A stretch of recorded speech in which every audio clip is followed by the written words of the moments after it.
Գյուրջան Կասկադ, հասանելի բնակարաններ 65 ամիս մարման ժամկետով։ Վերջին ժամանակներում ականատեսն ենք լինում այնպիսի իրողությունների, որ տարիներ առաջ եթե սրա մասին խոսեինք, դա կթվար, որ ֆանտաստիկայի ժանրից է, բայց ցավոք սրտի այսօր մեր հայրենիքում մենք ստիպված ենք խոսել նման իրողություններից եւ իհարկե միևնույն ժամանակ քայլեր ենք ձեռնարկում։ Նիկոլ Փաշինյանը վերջին շրջանում շատ ուղիղ ասում է, որ ովքեր խոսում են Արցախի մասին, ապա նրանք հրահրում են պատերազմ, սա այդպես չէ, նախընտրական շրջանում իհարկե փորձելով ժողովրդին վախեցնել, որ ընդդիմությունը եթե կարողանա հաղթահարել, այսինքն հեռացնել Նիկոլ Փաշինյանին, ապա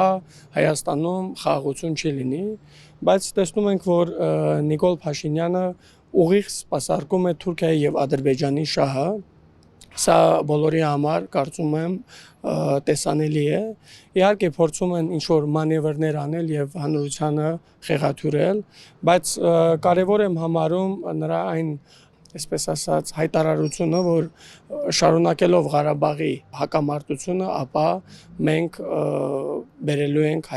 հայրենիք պատերազմ, դա այդպես չէ։ Ես շատ ուղիղ ուզում եմ մեջբերել այն ինչ արեց Ադրբեջանը 30 տարիների ընթացքում, նրանք փորձեցին եւ կարողացան իմիջիայլոց իրավունքի հարցը միջազգային հարթակներում պահել եւ ամենահարմար պահին Հայաստանում եղավ հեղափոխություն, իշխանափոխություն, եկավ մի մարդ, ով սպասարկեց թշնամու շահերը եւ ամենահարմար պահին Ադրբեջանը պատերազմ սկսեց։ Սա կարծում եմ բոլորի համար տեսանելի է։